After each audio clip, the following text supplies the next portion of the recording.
Oke, baik. Wait, Selamat. Oke, wait. Read more. Oke, boleh di... oke, aman. Aku buka ya. Oke, Oke, selamat malam semuanya dan juga Ibu Ayu Lestari gitu ya. Kami dari kelompok 3. Malam ini kami akan membawakan presentasi dengan tema jurnalisme di era informasi. Saya Aufa Yofari. Di sini juga ada teman-teman saya. Bisa memperkenalkan diri siapa aja yang ada di sini. oke. Saya Nela Taruli Maidamanik. Saya Rika Cikalia Ramadhani. Saya Mira Nurhaliza. Baik, jadi dari kelompok 3 ini kami ada 4 orang ya yang akan mempresentasikan jurnalisme di era informasi. Nah, sebelum kita ke detail gitu ya, sebelum kita mulai masuk ke pembahasan-pembahasan gitu ya. Jadi secara overview di pembahasan ini kita itu akan membahas terkait 2 poin penting gitu ya. Yang pertama tuh kita akan berbicara terkait konseptual, berarti kita berbicara tentang definisi, kita ntar berbicara tentang peran, etika, ya. Kita akan berbicara terkait itu.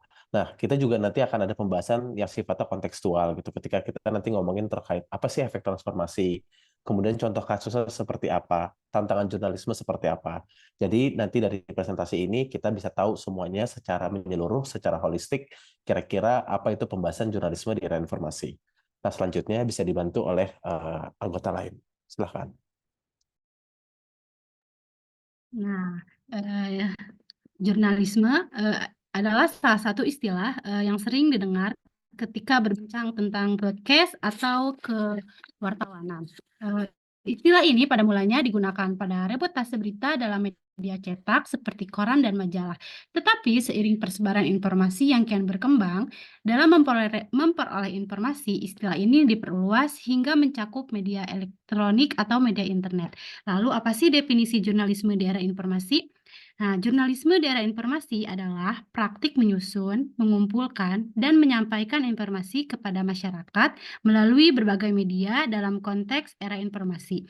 Jurnalisme melibatkan penggunaan teknologi digital dan internet untuk mengumpulkan, menyunting, dan menyebarkan berita dengan cepat dan efisien. Slide selanjutnya, Kak. Nah, lalu peran jurnalisme di era informasi yang pertama yaitu menyediakan informasi objektif. Jurnalisme bertanggung jawab menyediakan informasi objektif dan akurat kepada masyarakat. Ini mencakup pelaporan berita, analisis, dan fitur yang memberikan gambaran lengkap dan berimbang tentang suatu peristiwa atau isu. Selanjutnya yang kedua mengedepankan transparansi atau akuntabilitas. Jurnalisme di era informasi menekankan transparansi dalam sumber informasi dan proses penyusunan berita. Media dan jurnalis diharapkan untuk akuntabel terhadap pembaca dan masyarakat. Yang ketiga yaitu menyajikan berita real time. Dengan teknologi digital, jurnalisme di era informasi memiliki peran dalam menyajikan berita secara real time. Ini memungkinkan masyarakat untuk mendapatkan informasi terkini dan relevan. Yang keempat yaitu menggunakan multimedia untuk komunikasi efektif. Jurnalisme modern memanfaatkan elemen multimedia seperti foto, video, dan grafik untuk menyampaikan informasi dengan cara yang lebih menarik dan komprehensif. Yang kelima yaitu mendorong partisipasi pembaca. Peran jurnalisme juga melibatkan mendorong partisipasi aktif pembaca melalui komentar, umpan balik, dan keterlibatan dalam berbagai platform media sosial. Ini menciptakan dialog antara pembaca dan penyedia berita. Yang keenam yaitu melawan penyebaran berita palsu. Jurnalisme di era informasi memiliki peran krusial dalam melawan penyebaran berita palsu. Jurnalis bekerja untuk memverifikasi informasi sebelum disajikan kepada masyarakat, membantu mempertahankan kredibilitas berita. Yang ketujuh yaitu mengangkat isu etika. Jurnalisme di era informasi mempertimbangkan isu etika terkait privasi, keamanan, dan dampak sosial dari berita. Jurnalis diharapkan menjaga standar etika dalam melibatkan dan melaporkan berita. Dan yang terakhir yaitu mengedukasi masyarakat. Jurnalisme juga memiliki peran dalam mengedukasi masyarakat tentang isu-isu kompleks dan memfasilitasi pemahaman yang lebih baik mengenai berbagai topik membentuk opini publik yang terinformasi. Penting diingat bahwa peran jurnalisme terus beradaptasi seiring dengan perkembangan teknologi dan perubahan dalam perilaku konsumen informasi. Jurnalis di era informasi harus memiliki keterampilan untuk beroperasi dalam lingkungan yang dinamis dan beragam. Selanjutnya bisa dilanjutkan oleh teman saya. Oke, Boleh. baik. Seperti yang tadi sudah disampaikan gitu ya. Jadi di sini kita akan ada pembahasan terkait transformasi jurnalisme di era informasi gitu. Nah, salah satu aspek yang paling penting dan paling mencolok dari transformasi ini adalah aksesibilitas. Yang artinya dengan internet semua orang itu bisa mengakses di mana saja dan kapan saja gitu. Adanya keterbukaan akses ini memberikan kekuatan bagi semua individu untuk mulai mencari, kemudian mengakses, mengolah informasi secara mandiri, ya tanpa memiliki ketergantungan pada sumber berita tradisional. Ini adalah transformasi di jurnalisme yang pertama, yaitu aksesibilitas. Yang kedua, kita bisa next. Yang kedua adalah terkait dengan bagaimana model bisnis berita tradisional itu sudah berubah menjadi digital gitu ya.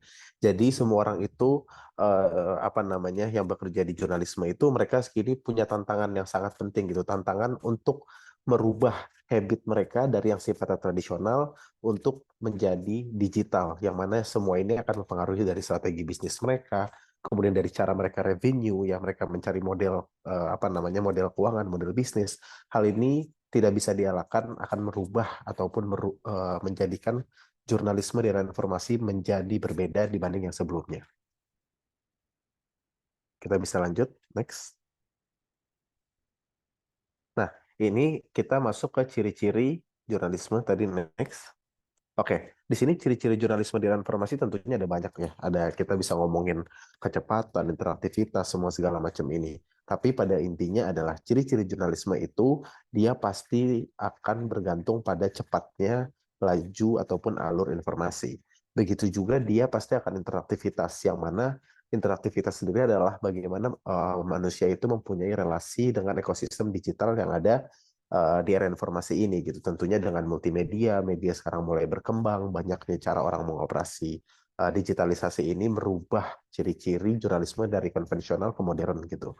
Tentunya di sini juga ada mobilisasi sosial, fakta ataupun opini gitu ya, yang dimana semua orang bisa memberikan opini atas fakta-fakta yang sudah beredar. Begitu juga hubungan komunikasi dua arah gitu. Ada keterlibatan pembaca ketika dia membaca berita, mereka bisa memberikan reaction ataupun komen. Ini menjadi jurnalisme yang sudah berkembang. Begitu juga ketergantungan pada teknologi. Sekarang hampir semua jurnalisme di era informasi mereka pasti menggunakan teknologi, baik itu kamera, baik itu handphone, baik itu internet, baik itu media sosial. Makanya hal itu membuka globalisasi yang mana kita bisa mendapatkan informasi dari berita-berita di luar gitu ya. Jadi hal ini adalah ciri-ciri jurnalisme di era informasi. Kita bisa lanjut. Oke, silakan. Oke, selanjutnya ada contoh kasus dan hoaks dan dampaknya. Hoaks terkait penyebaran hoaks kesehatan pada pandemi COVID-19. Hoaks terkait obat ajaib. Contoh konkret adalah penyebaran informasi palsu mengenai kampuhan obat atau metode pengobatan tertentu tanpa dasar ilmiah. Bagaimana hal ini menciptakan ketidakpastian dan bahkan membahayakan masyarakat yang mengandalkan informasi tersebut. Yang kedua, ada misinformasi seputar vaksin. Hoaks terkait vaksin COVID-19 ini seringkali menciptakan keraguan dan ketidakpercayaan terhadap vaksinasi. Bagaimana hal ini dapat mempengaruhi upaya pemberantasan pandemi dan kesehatan masyarakat secara keseluruhan. Ketiga, ada efek psikologis masyarakat. Dampak psikologis masyarakat yang dihasilkan dari penyebaran hoaks seperti ketakutan dan kecemasan yang tidak beralasan. Bagaimana hoaks dapat mempengaruhi kesejahteraan mental dan emosional individu dan masyarakat.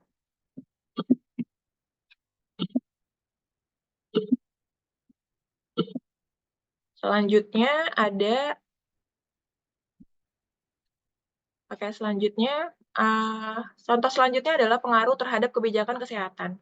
Bagaimana hoaks dapat mempengaruhi pembuatan kebijakan kesehatan dan respon pemerintah. Contohnya, adanya tekanan untuk mengadopsi tindakan yang tidak didasarkan pada bukti ilmiah, Lalu ada tantangan bagi jurnalisme, bagaimana sih jurnalisme merespon dan menanggapi penyebaran hoaks ini?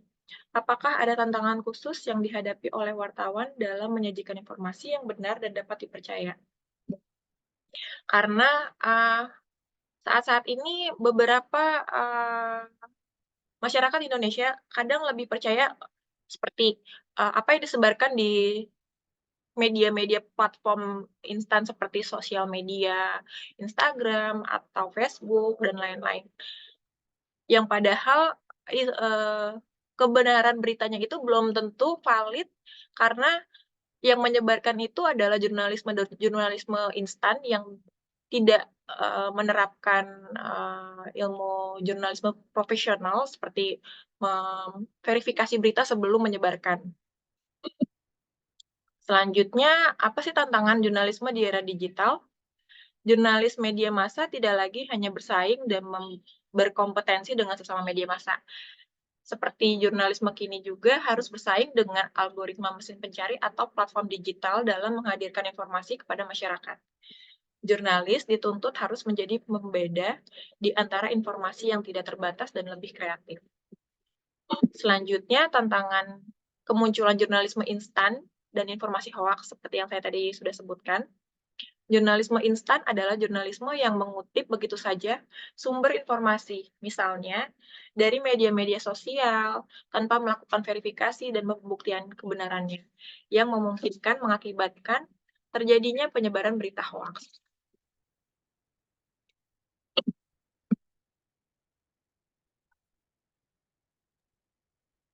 Baik, materi yang selanjutnya adalah tentang etika jurnalis digital. Etika jurnalisme di era informasi yang pertama adalah tanggung jawab jurnalis. Maksudnya adalah bertanggung jawab, hal ini termasuk memperbaiki kesalahan, mengundang kritik, dan mengungkap praktik media yang tidak etis.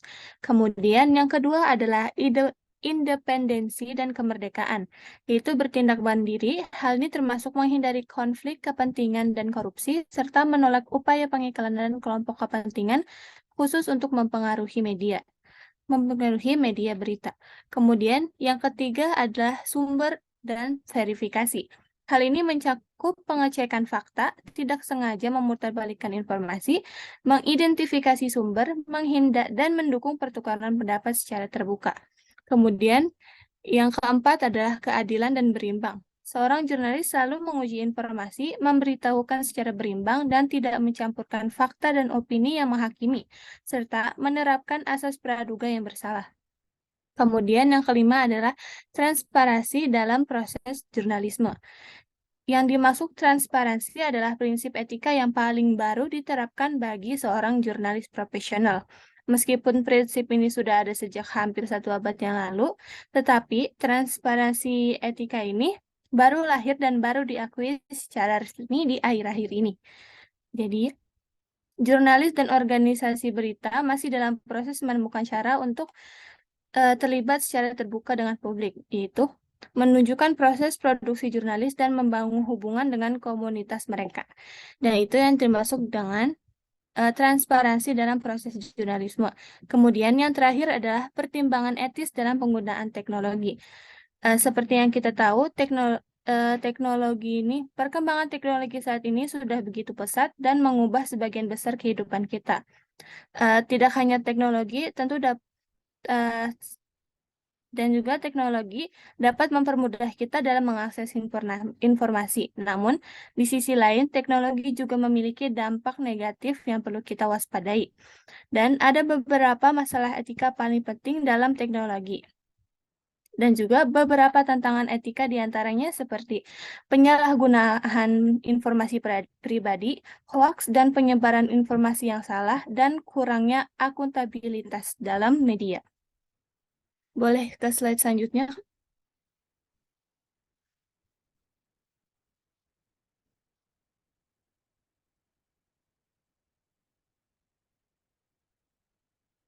Boleh ke slide selanjutnya?